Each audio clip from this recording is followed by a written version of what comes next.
சிம்மராசி அன்பர்களுக்கு வணக்கம். இது ராகு கேது பேச்சு பலன்.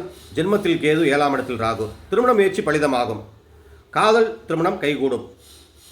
உறவு வழி திருமணம் சிறப்பாக அமையக்கூடும். சிலருக்கு திருமண பிரிவு சிக்கல் வந்து விலகும்.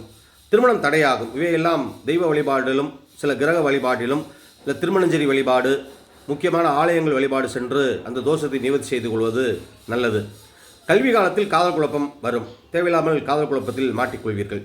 நட்பா காதலா என்ற குழப்பம் இந்த பருவத்தில் வருவது இயல்பு. ஆனால் இந்த நேரத்தில் சிம்மத்தில் கேதுவும் 7ஆம் இடத்தில் ராகு இருப்பதால் வீண் ஆசைகளால் காதல் குழப்பம் வரும். ஆகலால் ஆண்களால் பெண்களுக்கும், பெண்களால் ஆண்களுக்கும் மன சஞ்சலம், மன கிளேசம், மன துக்கம் ஏற்படும்.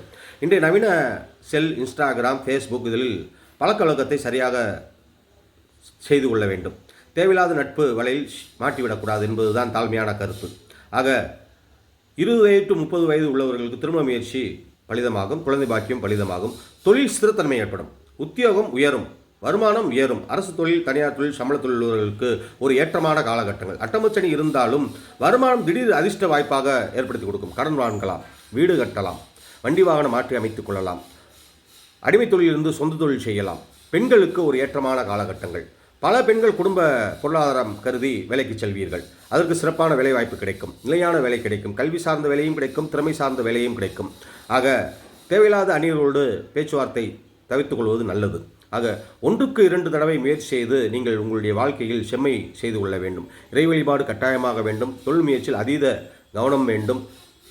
பிரத்தியாரோடு பழகுவதில் கவனம் வேண்டும். அது இளம் பிள்ளைகளுக்கும் சரி, ஒரு 40-45 வயது உள்ள பெண்களுக்கும் சரி. யாரிடமும் பணம் கொடுத்து ஏமாறக்கூடாது. பணத்தை பெருக்கிக் கொள்ளலாம் என்ற ஆசை காட்டினால் அதை தவிர்த்து விடுவது நல்லது. ஆக நேர்மையான வழியில் சம்பாதிக்க வேண்டும், நேர்மையான வழியில் தொழில் செய்ய வேண்டும் என்பது அனைவருடைய விருப்பமாக இருந்தாலும் இந்த காலகட்டத்தில் அட்டமச்சனி, ஜென்மத்தில் கேது, 7ஆம் இடத்தில் ராகு என்பதால் தேவையில்லாத வீண் ஆசைகள் வரும். பணத்தை எப்படி பெருக்கலாம், தொழில் வாய்ப்பை எப்படி உயர்வு செய்து கொள்ளலாம் என்றெல்லாம் கற்பனைகள் வரும். மாந்திரிய சம்பந்தமான குழப்பத்துக்கு தோஷமாக இருக்கிறது, அப்படி இருக்கிறது, இப்படி இருக்கிறது, வீடு சரியில்லை, தொழில் சரியில்லை, மனசு சரியில்லை, ஏதாவது கிரக கோளாறா இல்லை செய்வினை கோளாறா என்று குழப்பிக்கொள்ளக்கூடாது. ஆக தெய்வ நம்பிக்கை வேண்டும். ஆக இந்த தோஷம் எல்லாம் சில ராகு கேது தருகின்ற சில குழப்ப நிலைகள். சில பேருக்கு தேவையில்லாத கற்பனைகள் வரும். இவையெல்லாம் குழப்பிக்கொள்ளக்கூடாது. ஆக சரியான வீதாச்சாரத்தில் பயணம் செய்யும் பொழுது தொழில் வாழ்வு, குடும்ப வாழ்வு, பொருளாதார வாழ்வு மேம்படும். ஆக வருகின்ற குரு பயிற்சிக்கு பிறகு சிம்மராசி அன்பர்களுக்கு சிறப்பான எதிர்காலம் உண்டு.